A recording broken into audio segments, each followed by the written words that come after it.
Part time job આપવાના બહાને છેતરપિંડી કરનાર 5 આરોપીઓની વડોદરા સાયબર ક્રાઇમ પોલીસે ધરપકડ કરી હતી। તે અંગેની માહિતી આપવા માટે પ્રેસ કોન્ફરન્સ યોજાઈ। આમાં જે ફરિયાદી છે એમના સાથે ટોટલ 8 લાખનું એક ફ્રોડ થયેલું એ બાબતે એ સાયબર ક્રાઇમ પોલીસ સ્ટેશનની વિઝિટ કરેલી હતી। એટલે એમને તરત અમે 1930માં એક કમ્પ્લેન કરાવી અને એ બાબતે ફરિયાદ નોંધી અને આગળની તપાસ કરી હતી। ત્યારે ફરિયાદમાં એવું જાણવા મળ્યું હતું કે એ જે વિક્ટિમ છે એમને પહેલાં વોટ્સએપમાં એક અજાણ્યા નંબરથી પોતે સોંક ટેકનોલોજીસ લિમિટેડમાંથી માંથી વાત કરે છે એવી રીતના કોન્ટેક્ટ કરવામાં આવ્યો હતો અને એમને જો ઘર બેઠા પાર્ટ ટાઈમ જોબ કરવી હોય તો એ બાબતે અમુક ટાસ્ક આપવામાં આવ્યો હતો। ઇનિશિયલી એ ટાસ્કમાં એમને યુટ્યુબના અમુક વિડીયો લાઇટ કરવાનું કહેવામાં આવ્યું હતું અને પ્રથમ આ બધા ફ્રી ટાસ્ક કમ્પ્લીટ કરવાના બદલામાં એમને અમુક નાની રકમ જેમ 150 રૂપિયાથી 500 રૂપિયા એમના અકાઉન્ટમાં આવેલા હતા। એટલે જે ફરિયાદી છે એમનો વિશ્વાસ કેળવાયો હતો। ત્યારબાદ અલગ અલગ આવા બીજા ટાસ્ક કમ્પ્લીટ કરવામાં આવ્યા હતા। પછી એમનો એક સ્ટેજ આગળ જવા માટે એમને એક ટેલિગ્રામ ગ્રુપમાં ઇન્ટ્રોડ્યુસ કરવામાં આવ્યા હતા જેમાં એને જણાવવામાં આવ્યું હતું કે આપ પ્રીપેડ ટાસ્ક એને કહે છે, આ લોકો પ્રીમિયમ ટાસ્ક અથવા તો પ્રીપેડ ટાસ્ક અગર એ કરવા હોય તો આપણે અમુક રકમ એમને એક વેબસાઇટ આપેલી હતી એમાં ડિપોઝિટ કરાવવી પડશે। એ રકમ ડિપોઝિટ કરાવ્યા પછી એમને અલગ અલગ ટાસ્ક કરવામાં આવશે। તો એ ટાસ્ક કર્યાના અંતમાં જે એમને રકમ ભરેલી છે એમના 30% કમિશન સાથે રકમ બી પરત કરવામાં આવશે અને આ એમને જે એની ઇન્કમ થશે એમાંથી। એટલે ફરિયાદીએ અલગ અલગ આવા ટાસ્ક કરવાના બાને એ ડેશબોર્ડ માં જે એમને રૂપિયા ભરેલા એ 8 લાખ રૂપિયા ભરેલા હતા અને એમાં એમની જે ઇન્કમ છે એ 10.5 લાખ દેખાડતી હતી।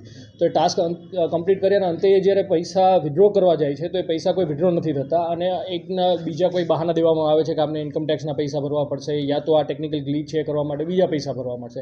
એટલે ફરિયાદીને એવું ખ્યાલ આવ્યો હતો કે એમની સાથે ફ્રોડ થયો છે અને એ બાબત એમને સાયબર ક્રાઇમ પોલીસ સ્ટેશન ખાતે ફરિયાદ નોંધાવી હતી।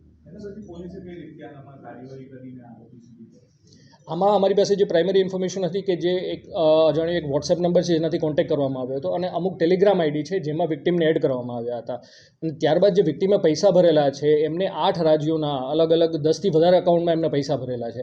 એમાંનું એક અકાઉન્ટ છે યુડી ગાર્મેન્ટ્સ કરીને જે અમદાવાદમાં ખોલાવવામાં આવેલું હતું। એટલે પ્રથમ અમે એ અકાઉન્ટની તપાસ કરેલી હતી। આ ઉપરાંત જે ટેલિગ્રામ આઈડી છે એમના જે આઈપીની અમે ડિટેલ્સ મંગાવી હતી તો એ ટેલિગ્રામ આઈડી થાઇલેન્ડમાંથી ઓપરેટ થતી હતી। એટલે જેમાંથી એનો કોન્ટેક્ટ કરવામાં આવ્યો છે એ થાઇલેન્ડમાંથી કરવામાં આવતો અને જે વેબસાઇટ ઉપર એમને આ બધું પૈસા ભરવા માટે જણાવવામાં આવ્યું હતું એ ચાઇનાથી ક્રિએટ કરવામાં આવી છે।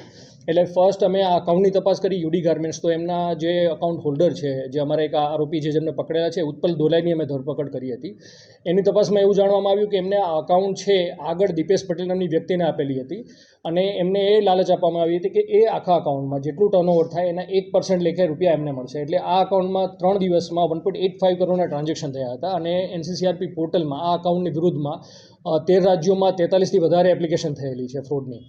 એટલે ત્યારબાદ અમે જે દીપેશ પટેલની ધરપકડ કરી હતી એમને આ 1.5% કમિશનમાં આગળ એક જે આરોપી છે મિતેશ પટેલ એમને આપેલું હતું। મિતેશ પટેલ અત્યારે ફરીદાબાદમાં રહે છે। એમને એ જે અમદાવાદ છે આ અકાઉન્ટ અલગ અલગ લોકો પાસેથી ગેધર કરીને અન્ય લોકોને આપતો હોય છે। એટલે પહેલાં અમે આ 3 લોકોની ધરપકડ કરી હતી અને એમની બાદ અમારી પીઆઈ સિદ્દીકીની આગેવાનીમાં એક ટીમ અમે દિલ્હી રવાના કરી હતી જ્યાંથી અન્ય 2 આરોપી છે સૌરભ જામુલકર અને એક રામ પંડવા સાહુ આ બંનેની ધરપકડ કરી હતી। એમનો રોલ એવો છે કે જે રામ સાહુ અને આ 5 લોકો આ બધા ટેલિગ્રામમાં એકબીજા સાથે ઇન્ટ્રોડ્યુસ થયેલા હતા।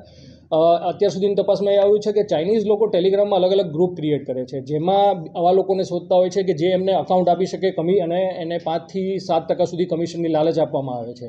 એટલે જે સૌરભ છે એ પોતે ચેન્નઈમાં એક વ્યક્તિને મળેલો હતો અને ત્યાંથી અત્યારે ફરીદાબાદ અકાઉન્ટ લેવા આવતો હતો અને આગળની લિંક જે છે જેમ કે મિતેશ ગુજરાત અને અન્ય પાર્ટમાંથી આવા અકાઉન્ટ ખોલાવીને એ આગળ ચેન્નઈ પ્રોવાઈડ કરતો હતો અને આ બધા જે અકાઉન્ટ હોલ્ડર છે એમની પાસેથી યુઝર આઈડી અને પાસવર્ડ લઈ લેવામાં આવે છે અને આ પાસવર્ડ યુઝર આઈડીનો ઉપયોગ કરીને આ અકાઉન્ટમાં ટ્રાન્ઝેક્શન કરવામાં આવતા હોય છે અને ફ્રોડના રૂપિયા જમા કરવામાં આવતા હોય છે।